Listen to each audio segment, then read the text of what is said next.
रामकृष्ण हरी मंडळी, श्वेताची कलाकृती चॅनलवर तुमचं मनापासून स्वागत आहे।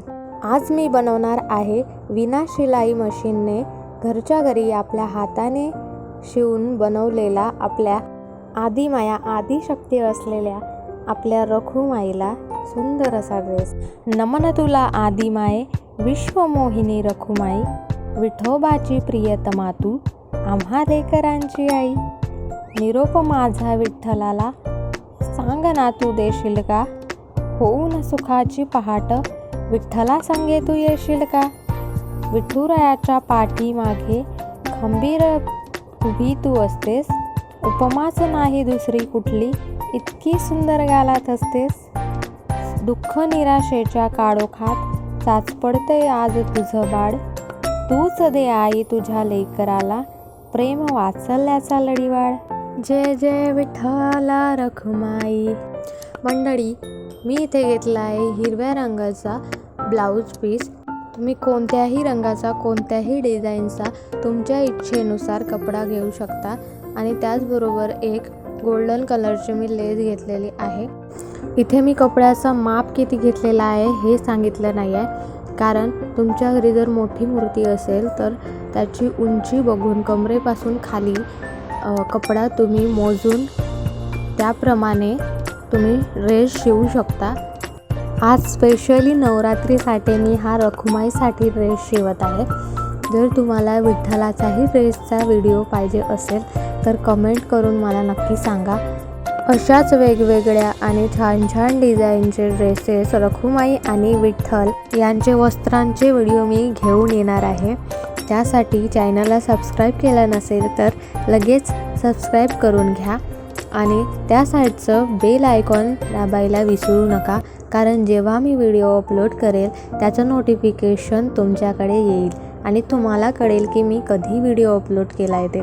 खरं म्हणजे मी रखुमाईसाठी दुसऱ्या रंगाचा ड्रेस शिवणार होती, कपडाही ठेवला आणि लेसही खूप दिवसापासून घेऊन ठेवलेली होती, पण आता शिवण्यासाठी घेतली तर ती लेस कुठं ठेवली मी माझ्या लक्षातच नाही।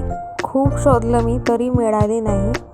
आता काय नवीन दुकानातून जाऊन घेऊन आणली आणि हा कपडा होताच माझ्याकडे, तोच घेऊन ड्रेस शिवायला घेतला। पण मला असं वाटते की जर मी तो वाला ड्रेस शिवला असता तर एवढा सुंदर झाला नसता। त्यामुळे मला असं वाटते की रखुमाईचीच अशी इच्छा होती की मी हा ड्रेस शिवावा। मी विचारच केला नव्हता की मी हा ड्रेस शिवणार। मी लेसही त्याच कपड्यासाठी आणली होती, पण ती त्याच्यावर छान नव्हती दिसत आणि याच्यावर मी ट्राय केली तर छान दिसत होती, म्हणून याच रंगाचा ड्रेस मी याच कपड्यावर शिवायला सुरुवात केली।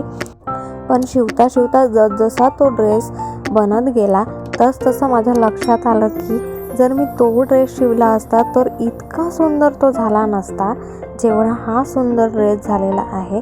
तर मंडळी, याच्यातून सांगायचं मला हेच आहे की रखुमाईच्या इच्छेशिवाय किंवा देवाच्या इच्छेशिवाय काहीही होत नसतं। त्यांना हा ड्रेस घालायचा होता, त्यामुळे त्यांनी माझ्याकडून हा शिवून घेतला, मला असं वाटतं। आता नवरात्री आहे, देवीला तुम्ही असेच वेगवेगळ्या रंगाचे वस्त्र शिवून त्यांना घालू शकता, खूप सुंदर दिसतात। जेव्हा आपण आपल्या स्वतःच्या हाताने बनवलेला वस्तू, ड्रेस, पदार्थ किंवा काहीही असो ते आपल्या आवडत्या व्यक्तीला दिलं तर त्याचा आनंद आपल्या काहीतरी वेगळाच असतो। तसंच हेही आहे विठ्ठल रखुमाईसाठी आणि कृष्णासाठी जेव्हा मी ड्रेस शिवते तेव्हा मलाही काहीतरी वेगळाच आनंद होतो। मला त्यांच्यासाठी ड्रेस शिवायला खूप आवडतं आणि जेव्हा त्यांना हे ड्रेस घालते मी तेव्हा त्यांचं रूप असं खूप सुंदर वेगळंच असं दिसून येतं।